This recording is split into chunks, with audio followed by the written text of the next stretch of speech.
समलैंगिक विवाह पर सुप्रीम कोर्ट में सुनवाई। केंद्र सरकार को सीजेआई लगा चुके हैं फटकार। समलैंगिक विवाह पर सीजेआई ने अब क्या कहा? सुप्रीम कोर्ट में समलैंगिक विवाह को कानूनी मान्यता देने की मांग वाली याचिकाओं पर सुनवाई हुई। Chief justice of India DY Chandrachud की अध्यक्षता वाली बेंच ने इस पर सुनवाई की। इस मामले में सीजेआई की तरफ से केंद्र सरकार को पहले ही फटकार लग चुकी है। अब इसी मामले में सुनवाई करते हुए उन्होंने केंद्र सरकार को कुछ ऐसा कहा है जिससे केंद्र सरकार का पक्ष कमजोर होता दिख रहा है।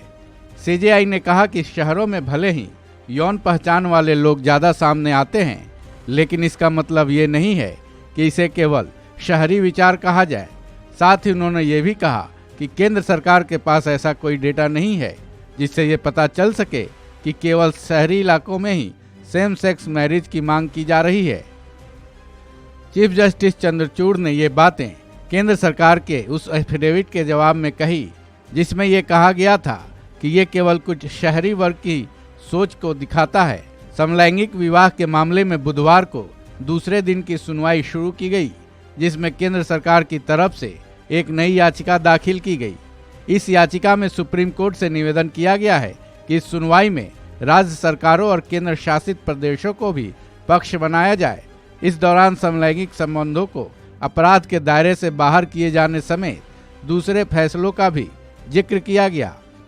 इस मामले में सीनियर एडवोकेट मुकुल रोहतगी ने दलील दी कि सुप्रीम कोर्ट एक ऐसे सब्जेक्ट पर विचार कर रही है जिसमें पहले ही फैसला किया जा चुका है।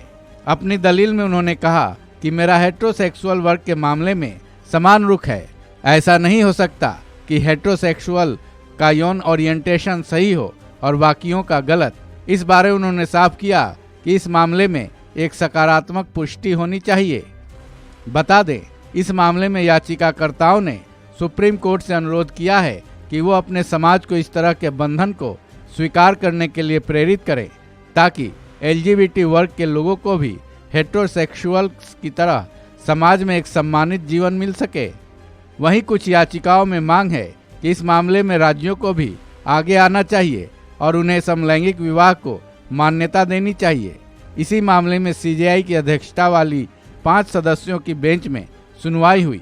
हालांकि इस पर अभी कोई फैसला नहीं आया है। अब देखने वाली बात यह होगी कि सुप्रीम कोर्ट से समलैंगिकों के पक्ष में फैसला आता है या फिर उन्हें देश के शीर्ष न्यायालय से खाली हाथ लौटना पड़ता है। इस खबर में बस इतना ही। बाकी अपडेट्स के लिए जुड़े रहिए वन इंडिया हिंदी के साथ।